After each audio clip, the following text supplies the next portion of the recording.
जय हिंद दोस्तों। स्वागत है आपका मेरे यूट्यूब चैनल नेशनल नॉलेज पर। दोस्तों, परमेय संख्या बहुत इम्पोर्टेंट टॉपिक है और परमेय संख्या पर हर बार कहीं ना कहीं प्रश्न जरूर पूछा जाता है।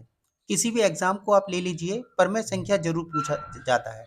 तो परमेय संख्या की हमें परख होनी चाहिए कि कौन सी संख्या परमेय संख्या है, क्योंकि जब एग्जाम में आ जाते हैं तो पहले निकाल के देखना पड़ता है, क्योंकि कुछ इस तरह से लिखी हुई आ जाती है परमेय संख्या कि हमें पता नहीं चल पाता कि कौन सी संख्या परमेय संख्या है, कौन सी नहीं है।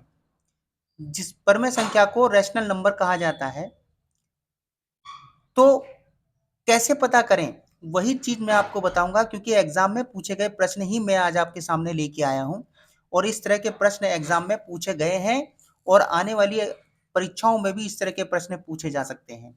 अगर इस तरह के प्रश्न लिखे हुए आ जाए और पूछा जाए कि कौन सी परमेय संख्या है, तो आप कैसे बताएंगे। तो उसी वही तरीका मैं आज आपको बताने वाला हूं कि कौन सी संख्या परमेय संख्या है, कौन सी नहीं है। तो देखिए, पहला प्रश्न ये है कि 5, अगर आपसे पूछा जाए कि 5 क्या एक परमेय संख्या है या नहीं है, तो आप कैसे बताएंगे। तो देखो, 5 है ना, तो 5 एक परमेय संख्या है। जी हाँ, ये है एक परमेय संख्या। क्या है ये? परमेय संख्या है। ये कैसे है वो भी बताता हूं। क्योंकि 5 को हम 5/1 लिख सकते हैं, क्योंकि 5 को हम 5/1 लिख सकते हैं, क्योंकि 5 सिंगल है तो बटा करके 1 लिख सकते हैं। क्योंकि परमेय संख्या कैसे लिखी जाती है, वो p/q के रूप में लिखी जाती है, यानी एक भिन्न के रूप में लिखी जाती है इस तरीके से। जैसे 4/5, 8/10, कुछ इस तरीके से परमेय संख्या लिखी जाती है, यानी p/q के रूप में लिखी जाती है। तो 5 को हम बटा अगर 1 कर दें तो ये भी तो एक परिमेय संख्या के रूप में हो गई। तो इसलिए 5 क्या है? एक परमेय संख्या है। मुझे उम्मीद है कि आपको ये समझ में आ गया होगा। दूसरा क्वेश्चन देखिए, 5/0, अगर इसी 5 को अगर इसमें बटा 0 लिख दें तो क्या ये परमेय संख्या है? बस इसी तरह से क्वेश्चन आएगा तो बच्चे अटक जाएंगे, खासतौर से कमजोर बच्चे। तो देखिए, 5/0 एक परमेय संख्या नहीं है। जी हाँ, ये परमेय संख्या नहीं है। क्यों नहीं है? क्योंकि ये जो जीरो लिखा है ना, इस जीरो से हम किसी भी संख्या को विभाजित नहीं कर सकते। विभाजित यानी डिवाइड नहीं कर सकते, भाग नहीं कर सकते। ठीक है, भाग नहीं कर सकते किससे? इस जीरो से। इस जीरो से हम किसी भी संख्या को डिवाइड नहीं कर सकते, लेकिन यहाँ कोई दूसरी संख्या होती तो हम उसको जरूर डिवाइड कर देते।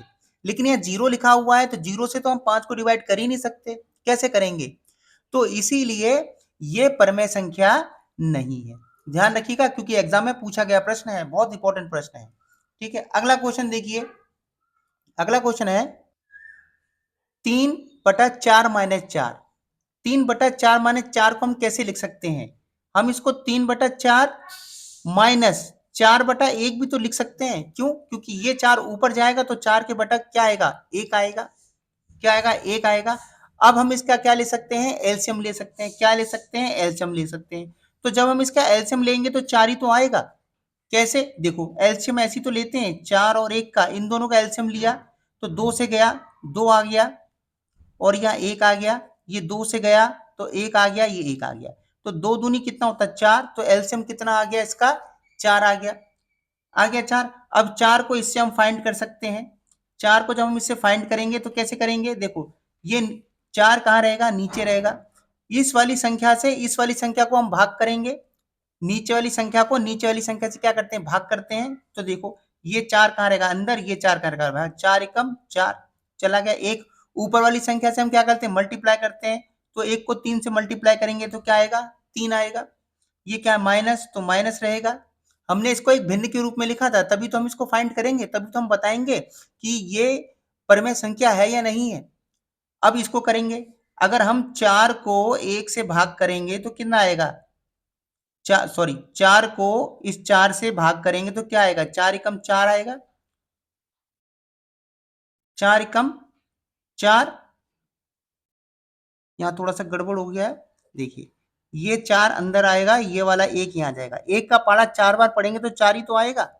आ गया 4। अब इस वाले 4 को हम क्या करेंगे? मल्टीप्लाई करेंगे। तो 4 चौक कितना होगा? 16। 16 यहाँ आ गया। ठीक है, अब 16 में से 3 गया तो कितना बचा? 16 में से 3 गया तो कितना बचा 13, 13 बटा गया 4। अब ये किसके रूप में है 13 बटा 4 किसके रूप में है 13 बटा 4 किसके रूप में है एक भिन्न के रूप में है, यानी p बटा q के रूप में है। तो ये क्या हो गया ये भी एक परमेय संख्या हो गई। क्या हो गई ये भी क्या है एक परमेय संख्या है, परमेय संख्या है। जैसे हम एलसीएम करते हैं उसी तरीके से मैंने ये किया है, इसको फाइंड कर दिया है। तो ये 3 बटा 4 माइनस 4 क्या निकला एक परमेय संख्या निकली। क्या निकली एक परमेय संख्या निकली, आप देख रहे हैं। ठीक इसको भी हम उसी तरह करेंगे। वहीं दूसरी तरफ देखिए, देखिए ये यहाँ प्लस में है और ये माइनस में है, हम इसे क्रॉस क्रॉस क्या करेंगे माइनस करेंगे, क्रॉस माइनस करेंगे। तो यहाँ क्या है प्लस में है, ये क्या माइनस में है। तो 3 में से अगर एक जाएगा तो कितना बचेगा, यहाँ प्लस में है और ये माइनस में है। तो 3 में से एक गया तो कितना बचा 2 बचा, कितना बचा 2 बचा प्लस। अब ये 2/7 ये बचा, इसको तो हमने कर ही लिया। अब ये बचा तो 2/7 यहाँ बचा। अब केवल 2 है, ये 2 बटा प्लस 2/7 बचा। अब इसको भी हम बराबर कर लेंगे तो बटा एक हम इसमें 1 लगा लेंगे। तो ये क्या बन गया एक भिन्न के रूप में बन गया। क्या बन गया एक भिन्न के रूप में बन गया। अब इसे हम मल्टीप्लाई करेंगे तो देखो 7 एकम 7, तो एलसीएम में क्या आ गया 7 आ गया, और 7 एकम 7 7 दूनी 14, और ये प्लस 2 का है। ठीक है तो 14 और 2 कितने होते हैं 16, 16/7 क्या बचा 16/7। तो 16/7 किसके रूप में है एक p बटा q के रूप में है। और तो p बटा q के रूप में जो होती है वो संख्या क्या कहलाती है वो परमेय संख्या कहलाती है। क्या कहलाती है एक परमेय संख्या कहलाती है। तो इस तरह के जो प्रश्न हैं वो एग्जाम में पूछे जा रहे हैं, और आने वाली एग्जाम में भी इस तरह के प्रश्न आएंगे।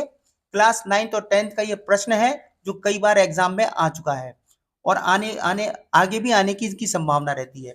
तो मुझे उम्मीद है कि आपको मेरी वीडियो जरूर अच्छी लगी होगी, क्योंकि इस तरह के प्रश्न जरूर आएंगे तो आप उसे आसानी से हल कर सकते हैं। अगर वीडियो अच्छी लगी हो तो वीडियो को लाइक सब्सक्राइब शेयर जरूर कीजिए। बहुत बहुत धन्यवाद।